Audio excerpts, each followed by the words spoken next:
Algunos de ustedes los veo más morenitos, como que se fueron a dar la vuelta. Qué bueno que pudo disfrutar con su familia, tal vez, con sus seres queridos, pero todo vuelve a la normalidad.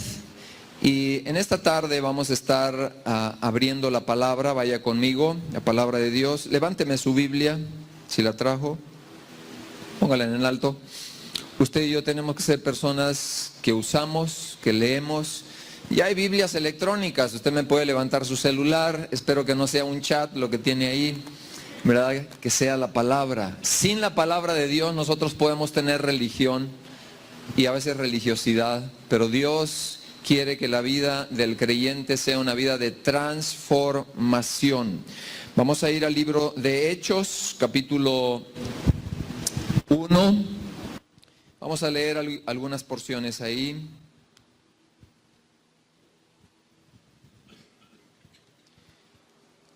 Acabamos de pasar un evento glorioso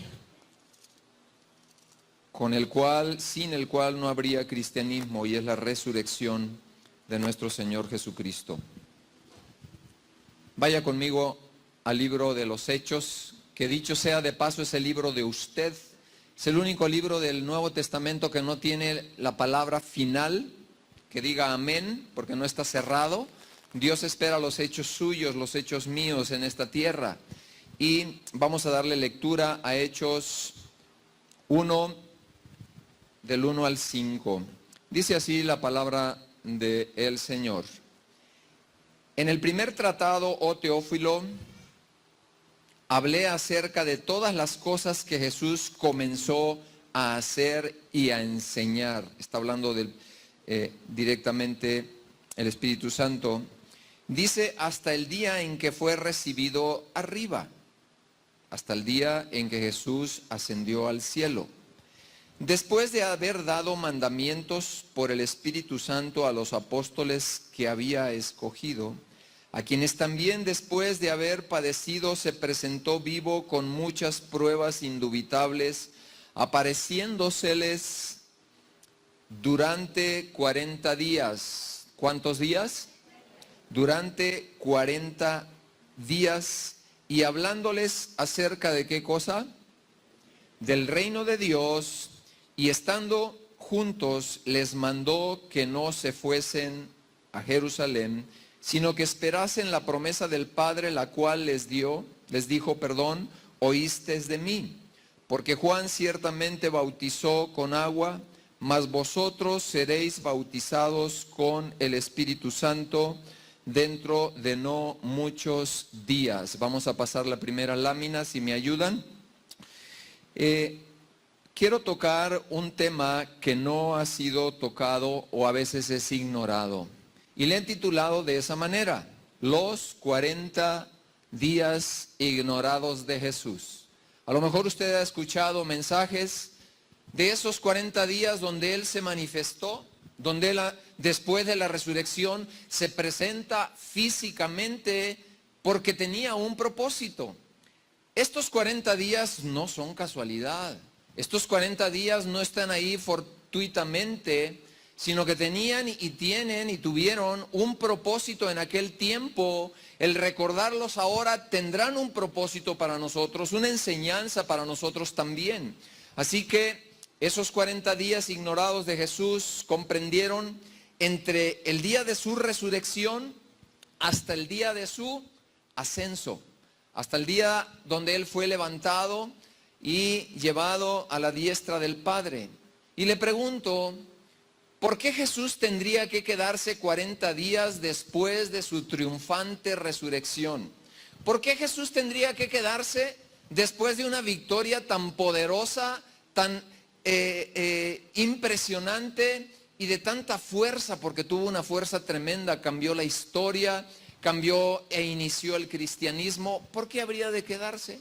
¿No sería mejor que después de su resurrección fuese a casa, regresase a casa sin más preámbulo? Cuando usted ha estado muy lejos de vacaciones o ha ido a otro país, anhela regresar a casa. ¿Cuántos dicen amén?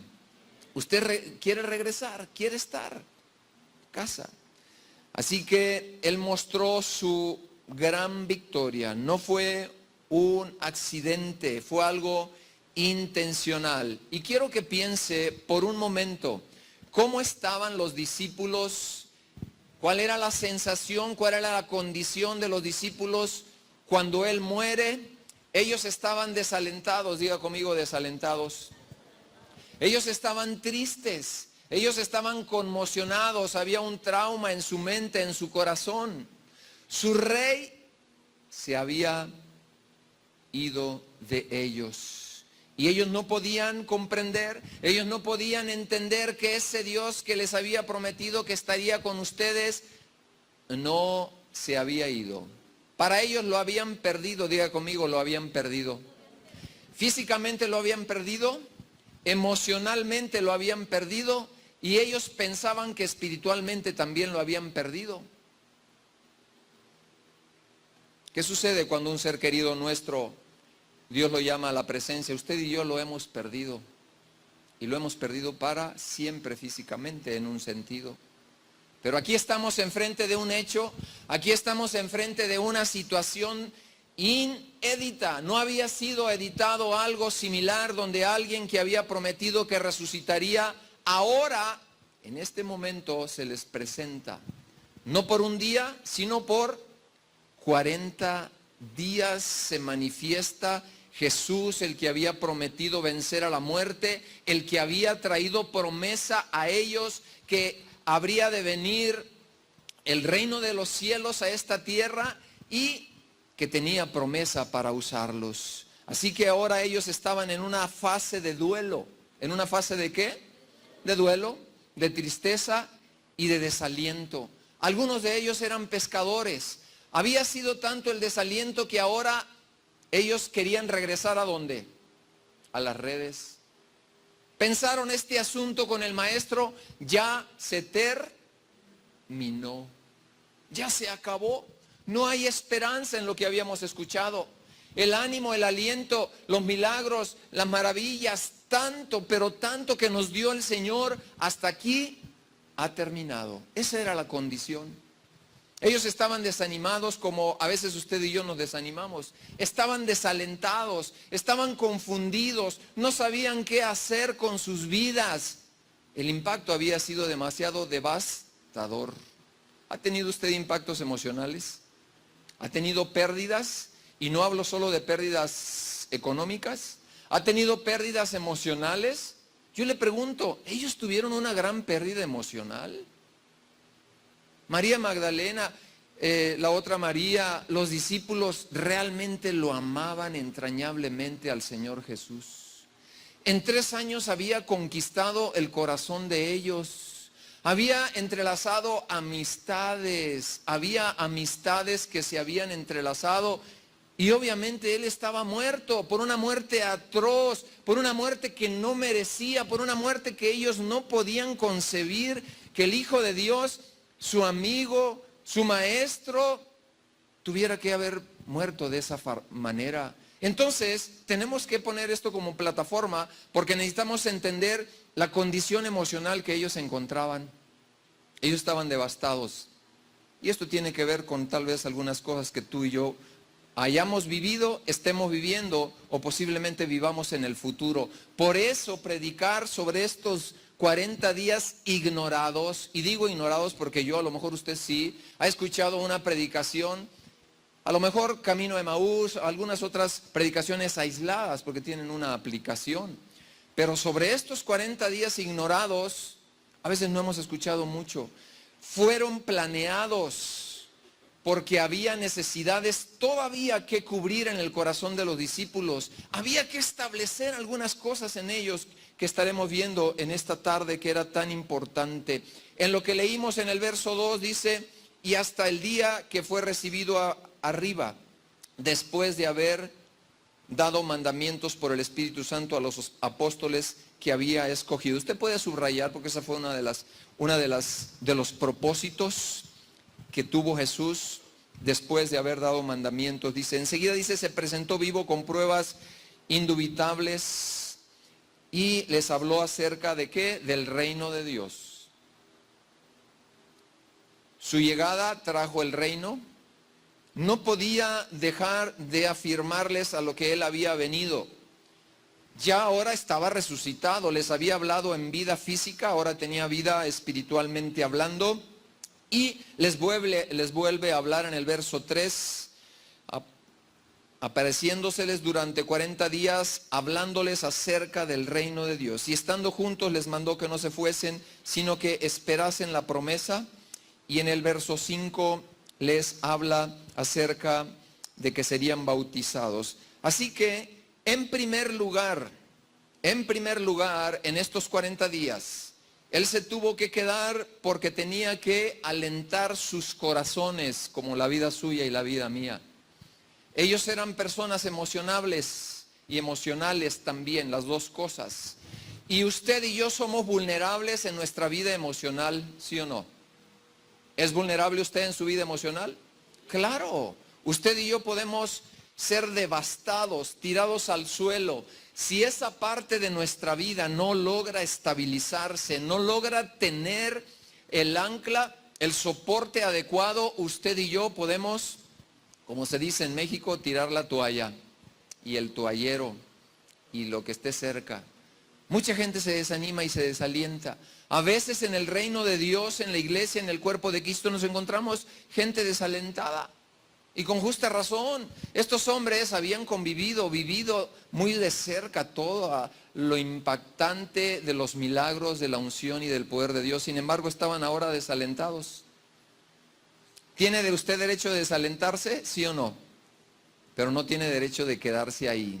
¿No tiene derecho de qué? De quedarse desalentado. Así que, ¿qué manera de alentar a sus discípulos? Se presentó alrededor de 11 o 12 veces en apariciones a ellos para alentar sus vidas y sus corazones. Imagínense qué aliento. Usted ha perdido a un ser querido.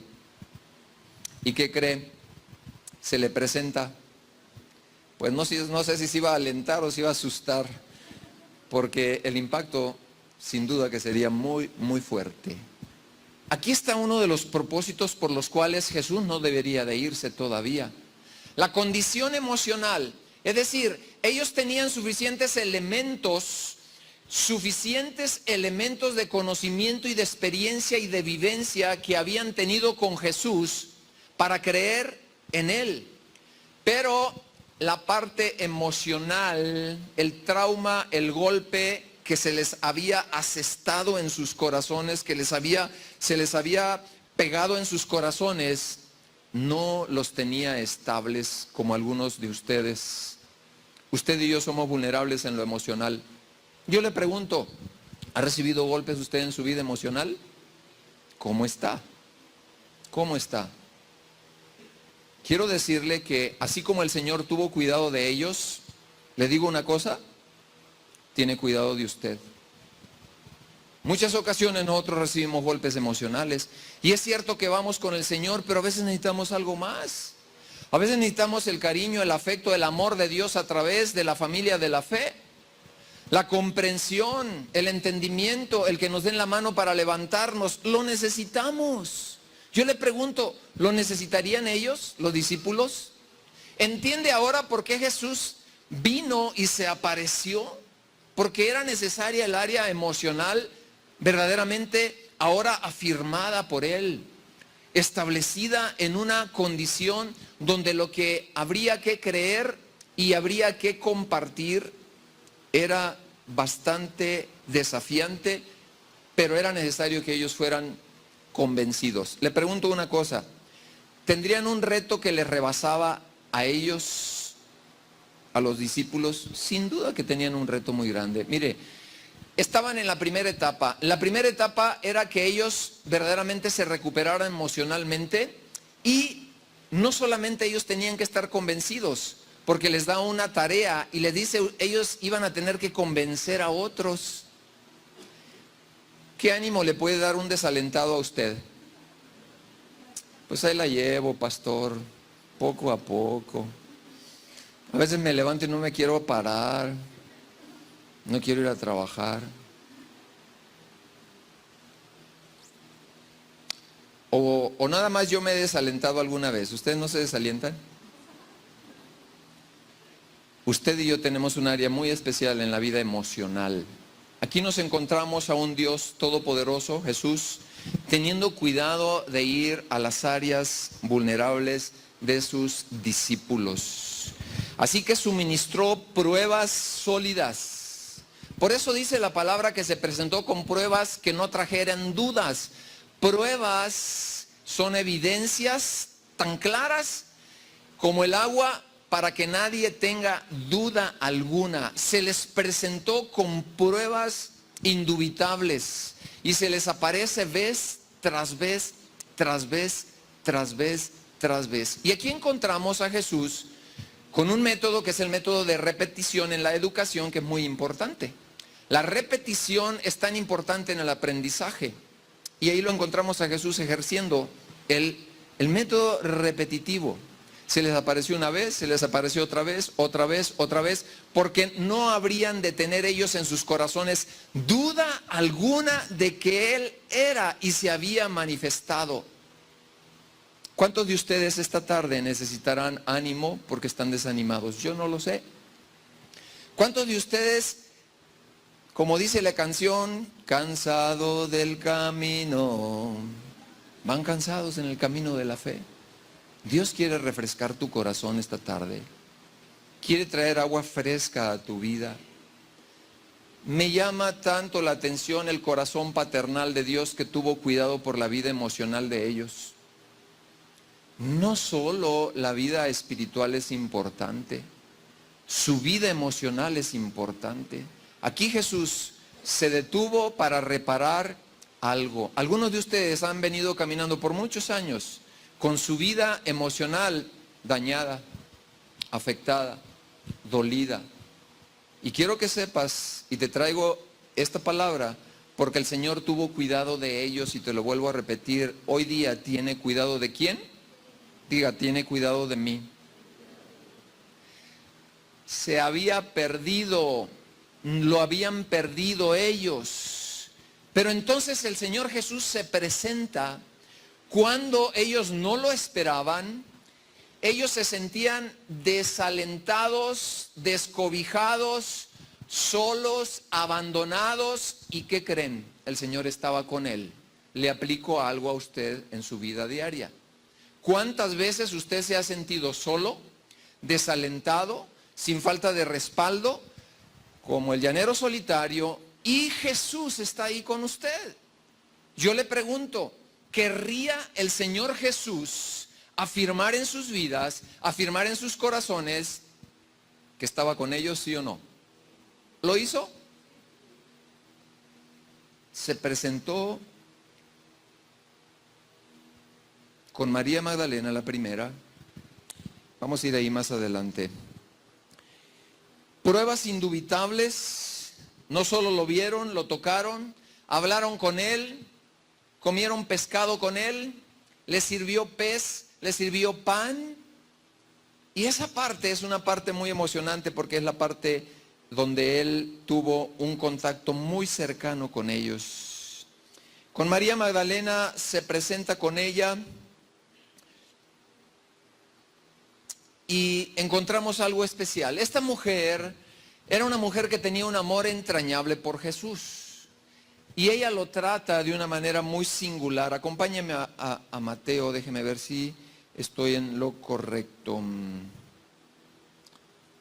Acompáñeme mejor a Juan 20. En Juan 20 aborda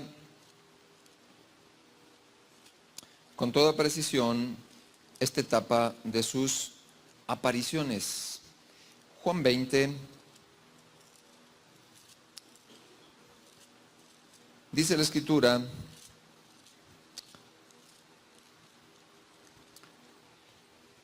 Juan 20 habla, si usted ve primeramente la resurrección, luego Jesús aparece a María Magdalena.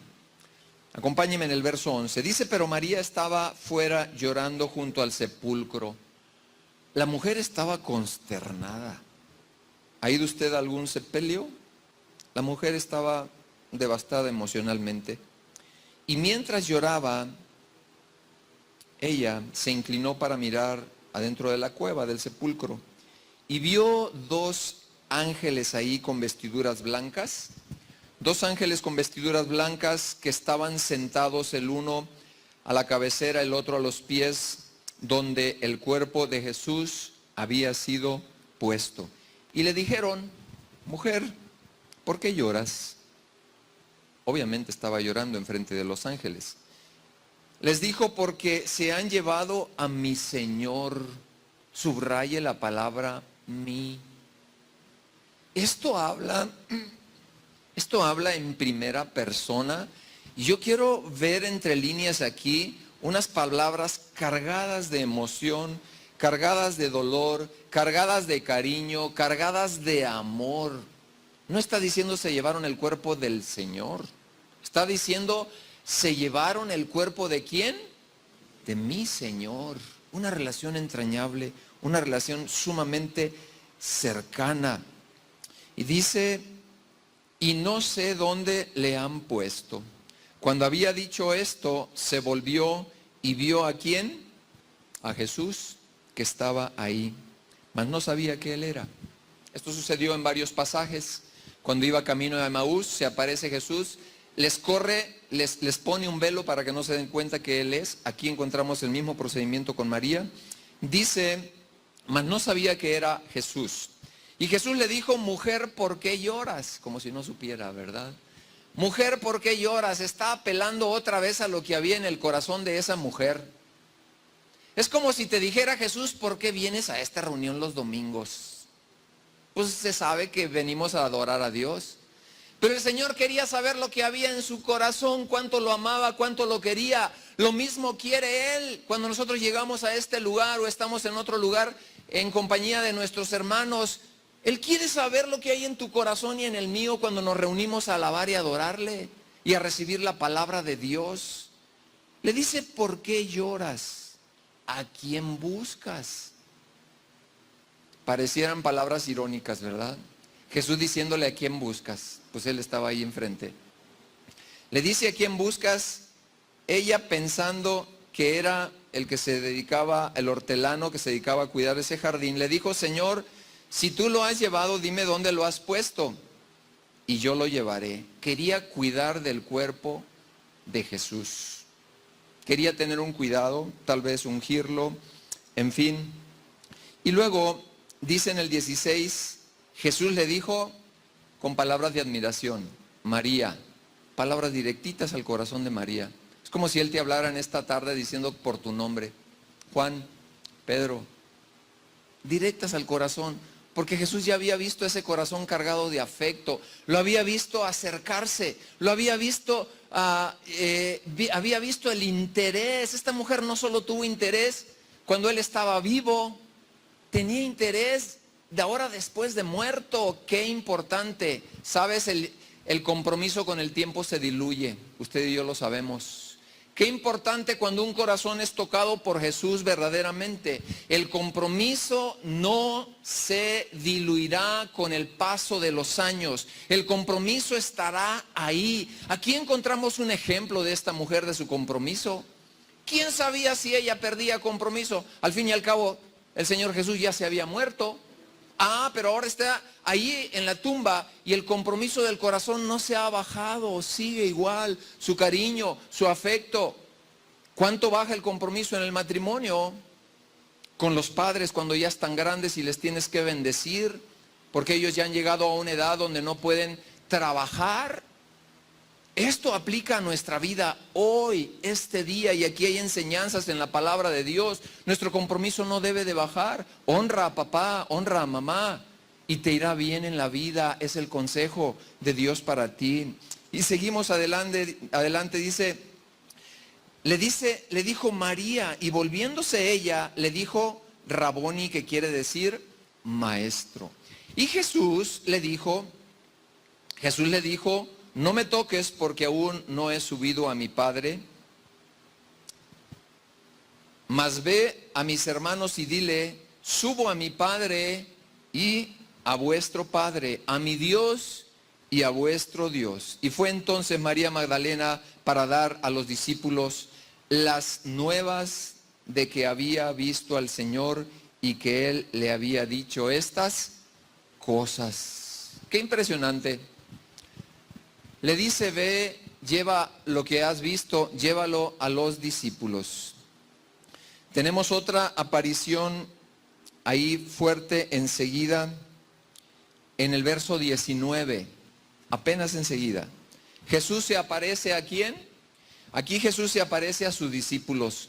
Acompáñeme con su vista. Dice, cuando llegó la noche de aquel mismo día, el primero de la semana, dice, estando las puertas cerradas en el lugar donde los discípulos se habían reunido, en ese mismo lugar, dice que donde los discípulos se habían reunido por medio de los judíos, vino Jesús y puesto en medio les dijo estas palabras, paz a vosotros. Y cuando les hubo dicho estas palabras, cuando él terminó de decirlas, les mostró qué cosas, las manos y su costados. Qué pruebas tan fuertes. No era otro cuerpo, era el cuerpo que había sido atravesado por una lanza y por los clavos, se los estaba mostrando.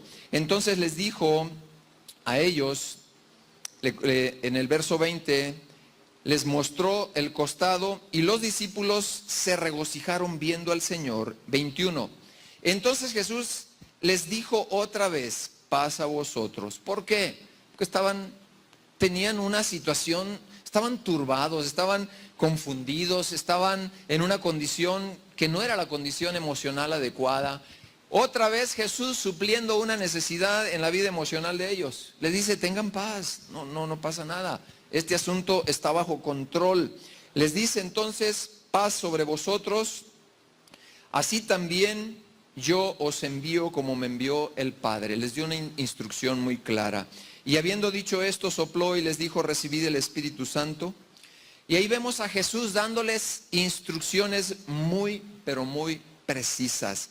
Así que me apasiona ver esa aparición, pero la aparición que más me gusta está enseguida, en el 21, camine un poquito ahí adelante, capítulo 21, versos del 1 al 14, yo diría que de todas las apariciones, esta, que vamos a leer en un momento, fue la aparición de donde hubo más contacto relacional, porque déjeme decirle, mire, entienda bien esto, Jesús tuvo apariciones selectivas y en grupos pequeños para el fin que él esperaba. En otras palabras, entienda bien esto, Jesús no estaba buscando publicidad, no estaba buscando reflectores, si no se les hubiera aparecido, ¿a quién cree? A las autoridades. Aquellos que dieron el veredicto y que permitieron su muerte. Imagínese a Pilato que le llegue y le toca la puerta a Pilato. Y le dice, ¿te acuerdas lo que decía tu mujer? Tenía razón, pero resucité. A los del Sanedrín, que no lo podían ver ni en pintura, esos sí se mueren si lo vuelven a ver. Se mueren porque se mueren. Imagínense aquellos que legalmente lo acusaron y que a ellos se les hubiera aparecido. ¿Por qué no se les aparece en estos 40 días? Porque no era el propósito eterno y el propósito de instrucción para ellos. Jesús tuvo apariciones específicas porque tenía propósitos específicos. Aquí en esta porción dice la Escritura, me gusta mucho toda esta porción y es un poquito larga, y dice, pero me voy a detener en algunas cosas, usted lo puede leer en casa. Aquí se les aparece a los discípulos, básicamente a los que eran pescadores. Y dice, después de esto Jesús se manifestó otra vez a sus discípulos junto al mar de Tiberias y se manifestó de esta manera. Estaban juntos Simón Pedro, otro más llamado Dídimo, Natanael, el de Caná, el de Galilea, los hijos de Zebedeo y otros dos de sus discípulos. Simón Pedro les dijo, yo voy a pescar. Estaba regresando a sus tareas ordinarias, el plan espiritual lo había ya dejado, ¿verdad?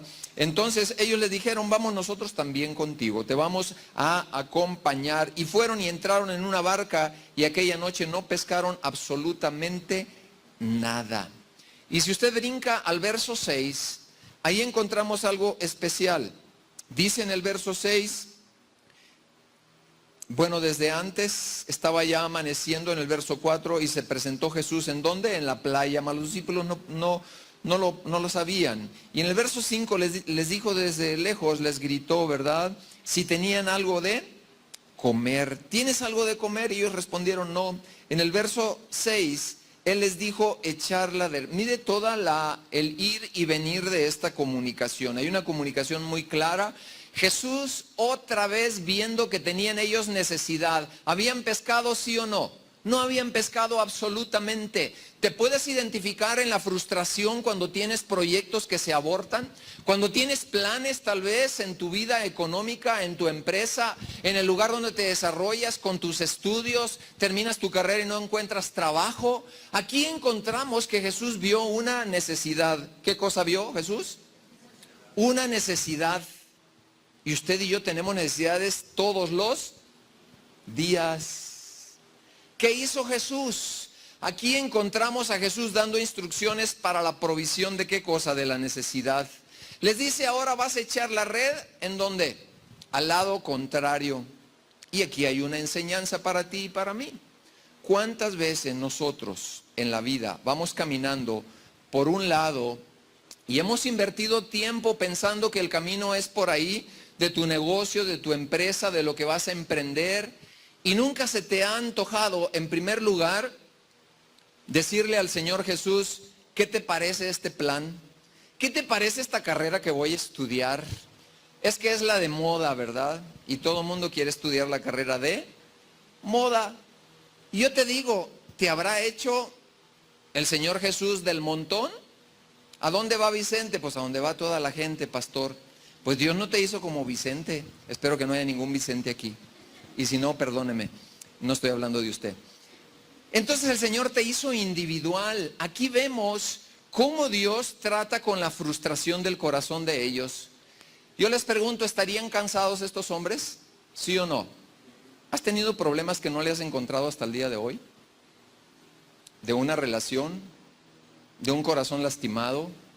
¿De un esposo, de una esposa, de unos hijos que tú dices, Señor, ya no sé por dónde?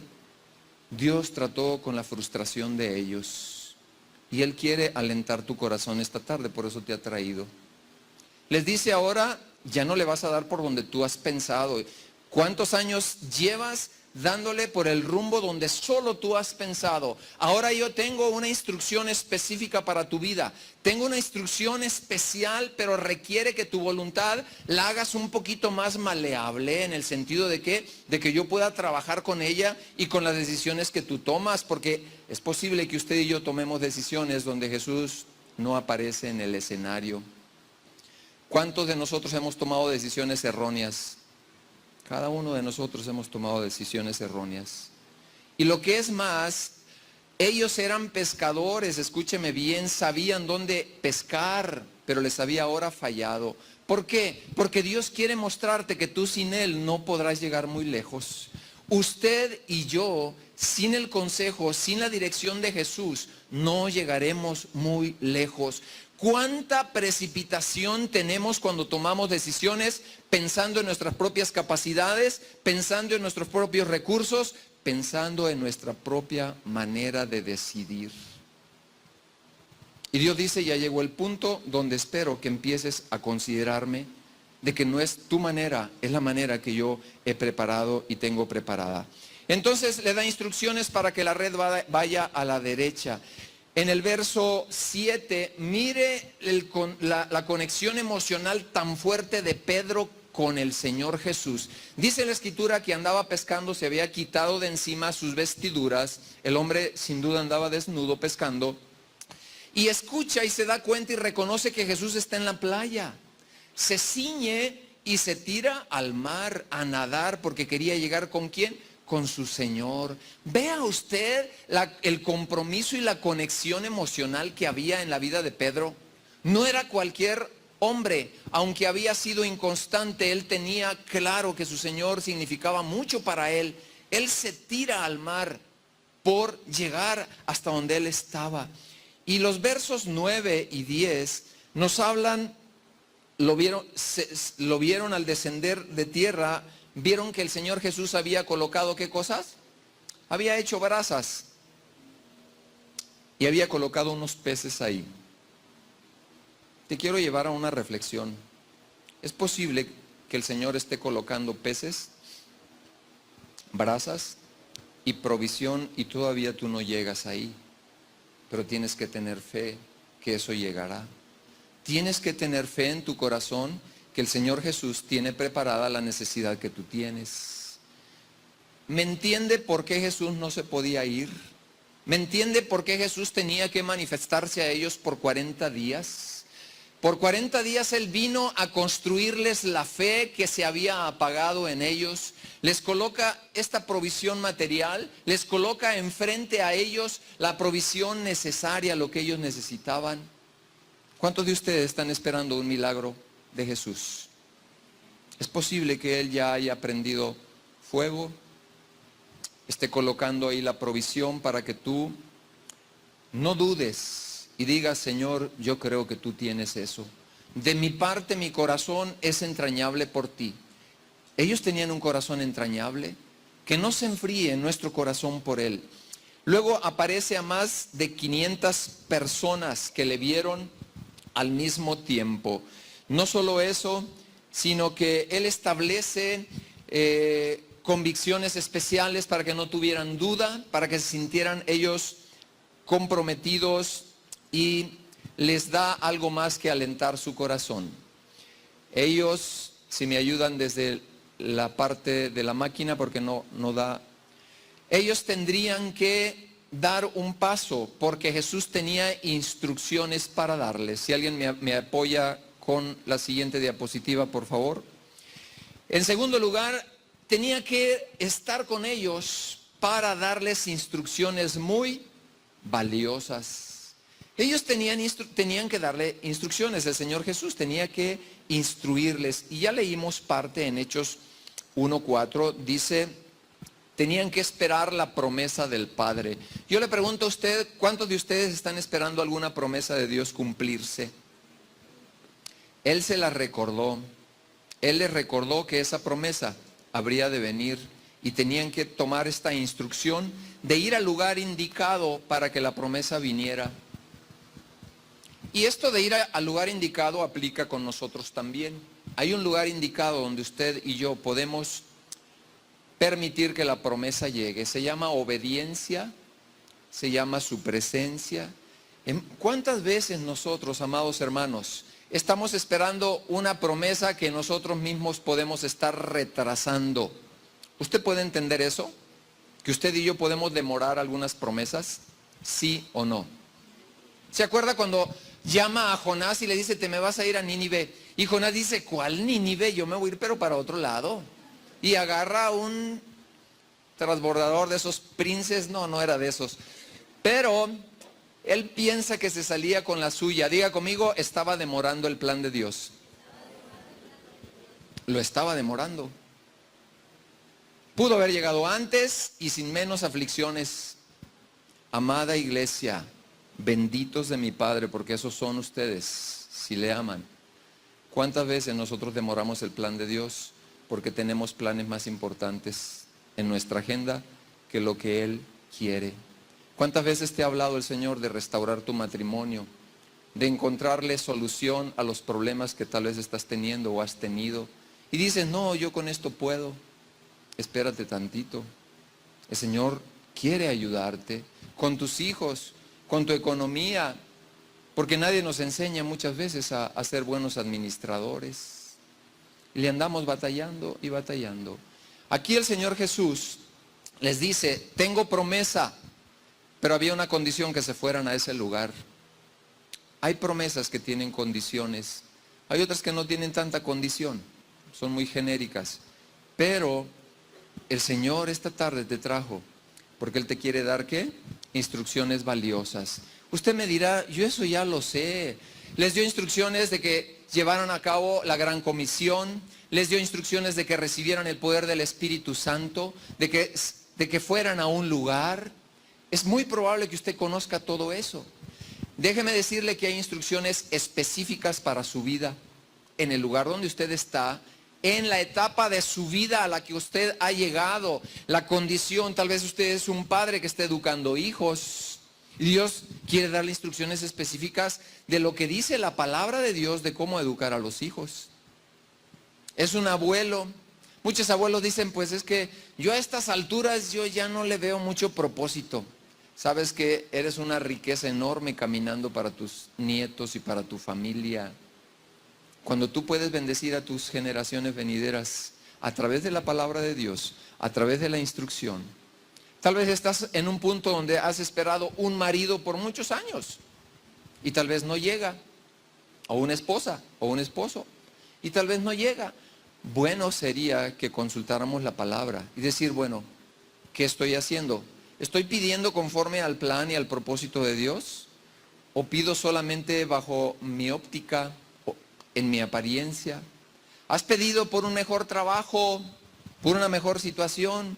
Eso es una promesa de Dios, porque el Señor dice, te voy a dar esto, te voy a dar lo otro, pero hay condiciones que esperar. Básicamente, las instrucciones, número 1 era que esperaran la promesa, Hechos 1:4. Luego, verso 5, seréis bautizados con el Espíritu Santo. La siguiente es la gran comisión de Mateo 28, 16 al 20. Quiero que la repasemos un poquito. Me llama la atención algunas cosas. Siempre que abrimos la palabra, el Señor nos revela cosas a veces nuevas. Y usted ya la conoce, pero unos versos antes me llaman la atención algunas cosas aquí. Mateo 28 dice, pero los 11 discípulos se fueron ¿a dónde? A Galilea. Tuvieron que trasladarse kilómetros para llegar a Galilea, al monte donde Jesús les había ordenado. Y cuando le vieron, ¿qué hicieron? Le adoraron, dice la palabra de Dios. Así como le adoraron cuando él pisó tierra, aquellos magos, príncipes de Oriente que llegaron buscándoles, le adoraron. Aquí Jesús estaba por irse y ellos también le adoraron, dice la palabra. Y luego, en el verso 17, dice, pero algunos dudaban. El 18, y Jesús se acercó y les habló diciendo, toda potestad me es dada en el cielo y en la tierra. Toda autoridad me ha sido a mí entregada. Les estaba diciendo, les voy a entregar esa misma autoridad, se la voy a compartir.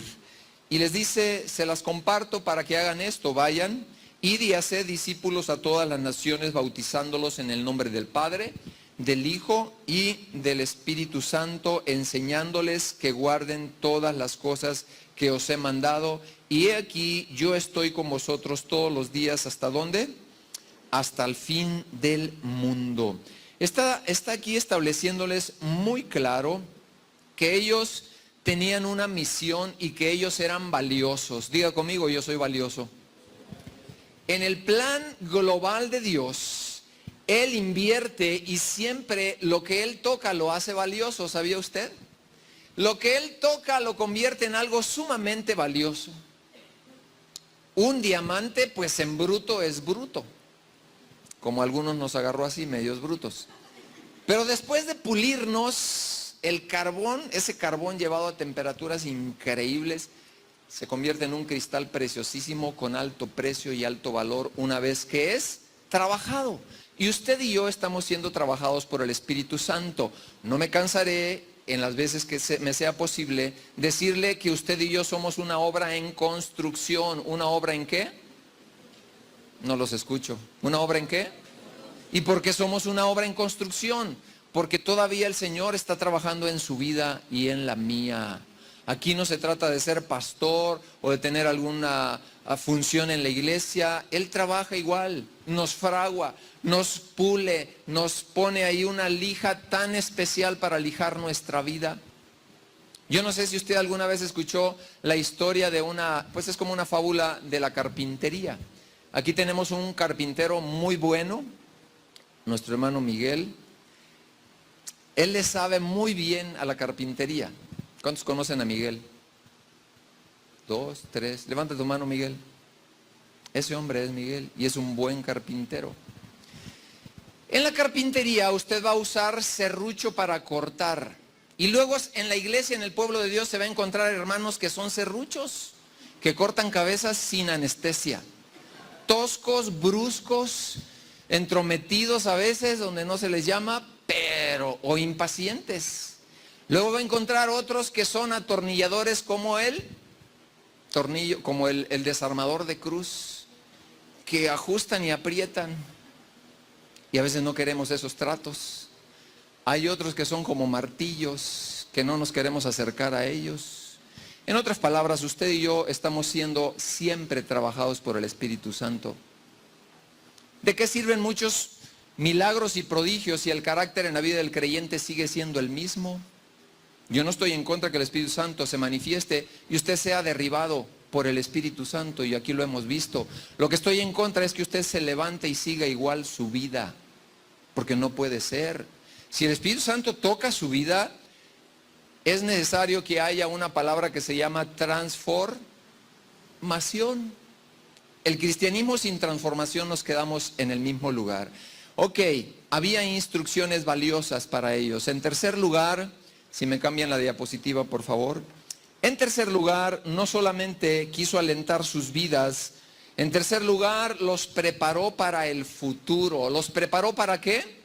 Para el futuro, y les dio una visión muy clara. Gracias. Ellos tendrían que hacer camino donde no había. Ellos tenían que abrir un camino donde no existía. En otras palabras, con esto que quiero decir, amada iglesia, que usted tiene una misión de abrir brecha donde no hay. No le estoy diciendo que usted aspire a ser pastor. Si lo desea y Dios le llama, qué bueno. Pero ahí donde usted está, en el trabajo, en la escuela, en la prepa, en la secundaria, en la empresa, donde usted se mueve, tiene que aprender a abrir ¿qué? ¿Abrir qué cosa? Camino. Y eso empieza con su testimonio. ¿Con qué empieza? No los escucho. Con el testimonio. Y diga conmigo, hay de testimonios a testimonios. Porque eso es la verdad. Hay un testimonio muy poderoso que es el testimonio callado. ¿Sabe cuál es ese? El que no dice nada pero hace mucho. Recuerdo una historia de una hermana. Oró 20 años por su esposo alcohólico. 20 años no son pocos, son muchos. ¿Le ha preguntado usted al Señor cómo Él quiere que usted use su testimonio callado? Había un hombre que se llamaba Pedro Ferriz, que era fan de los extraterrestres, y él siempre decía, un mundo nos vigila, ¿verdad? Haciendo alusión a eso, ¿verdad? Y déjeme decirle que es cierto que un mundo nos vigila. Usted y yo siempre estamos siendo de influencia. El testimonio callado tiene que ver con que usted y yo entendamos que hay una obra realizándose, que tiene que ser visible hacia afuera. La obra del Espíritu Santo en su paciencia. La obra del Espíritu Santo en su tolerancia. ¿A cuánto nos incomoda el silencio? Si yo ahorita paro de hablar 5 minutos, usted se va a incomodar, se lo aseguro.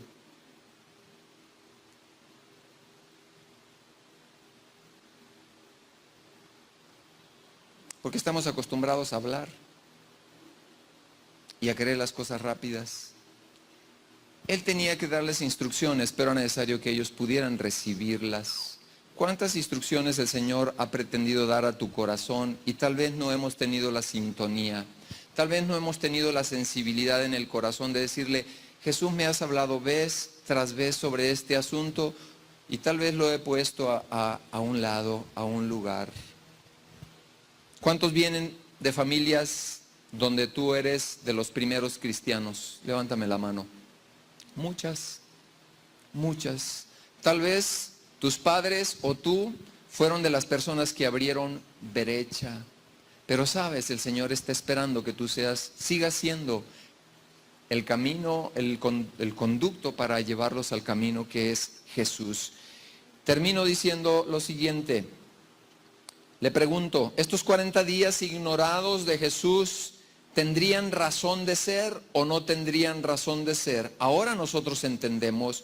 En primer lugar, fue necesario porque Dios tenía que tratar con sus corazones, tenía que alentarlos, tenía que ministrar a su condición emocional, Ellos estaban desalentados y vaya que se alentaron tremendamente. En segundo lugar, Aquí el Señor Jesús coloca valor en ellos. Les dice, ustedes son tan valiosos que les voy a endosar lo que yo venía haciendo aquí.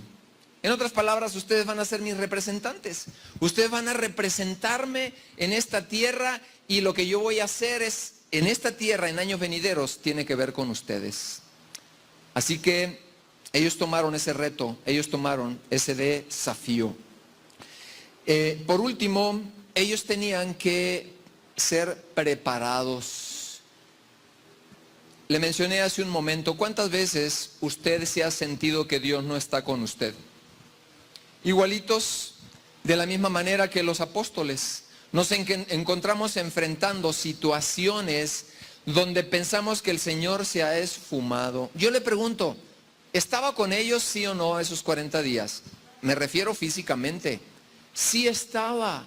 ¿Cuántas veces, amada iglesia, amado hermano, amada hermana, pensamos que el Señor no está? ¿Cuántas veces es frecuente que nosotros pensemos que no está con nosotros?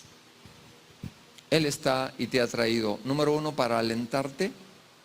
Yo no sé cuál sea el desaliento de tu corazón, no lo conozco, pero posiblemente estés desalentado, frustrada, frustrado.